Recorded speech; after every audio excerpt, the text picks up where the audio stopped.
TGS മീഡിയയിലേക്ക് ഏവർക്കും സ്വാഗതം. കേരളത്തെ കടുത്ത ആശങ്കയിലാഴ്ത്തുന്ന ഒരു പ്രധാന വാർത്തയിലേക്ക്.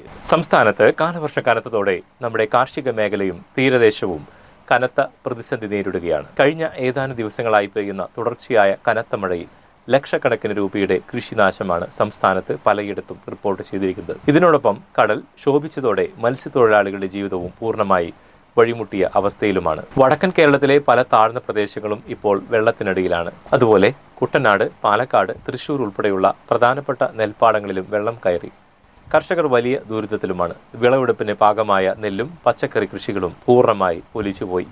വാഴ കർഷകർക്കും റബ്ബർ കർഷകരുമെല്ലാം കനത്ത നഷ്ടമാണ് ഈ ദിവസങ്ങളിൽ നേരിടുന്നത്.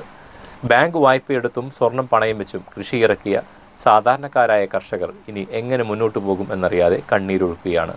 നമ്മുടെ തീരദേശത്തെ അവസ്ഥ കടൽക്ഷോഭവും കനത്ത കാറ്റും കാരണം വരും ദിവസങ്ങളിൽ മത്സ്യബന്ധനത്തിന് പോകരുതെന്ന് ദുരന്ത നിവാരണ അതോറിറ്റിയുടെ കർശനമായ വിലക്കുണ്ട്. ട്രോളിംഗ് നിരോധനം കൂടി നിലനിൽക്കുന്ന ഈ സമയത്ത് പരമ്പരാഗത മത്സ്യത്തൊഴിലാളികൾക്ക് പോലും കടലിൽ പോകുവാൻ കഴിയാത്തത് തീരദേശത്തെ പട്ടിണിയിലാഴ്ത്തിയിരിക്കുകയാണ്.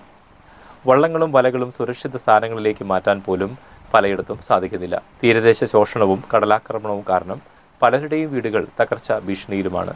അധികൃതരുടെ അടിയന്തര ഇടപെടൽ വേണം. അല്ലെങ്കിൽ കാലവർഷക്കെടുതി നേരിടുന്ന കർഷകർക്കും മത്സ്യത്തൊഴിലാളികൾക്കും അടിയന്തരമായി സർക്കാർ ധനസഹായവും സൗജന്യ റേഷനും പ്രഖ്യാപിക്കണമെന്നാണ് പരക്കെയുള്ള ആവശ്യം. പ്രകൃതിക്ഷോഭത്തിന് മുന്നിൽ പകച്ചു നിൽക്കുന്ന നമ്മുടെ അന്നദാതാക്കളായ കർഷകരെയും കടലിൻ്റെ മക്കളെയും സഹായിക്കുവാൻ നാം ഒന്നാകേണ്ട സമയമാണിത്. ഈ കനത്ത മഴ നിങ്ങളുടെ പ്രദേശത്തെ എങ്ങനെയൊക്കെയാണ് ബാധിച്ചിരിക്കുന്നത് എന്ന് താഴെ കമന്റിലൂടെ ഞങ്ങളെ അറിയിക്കുമല്ലോ.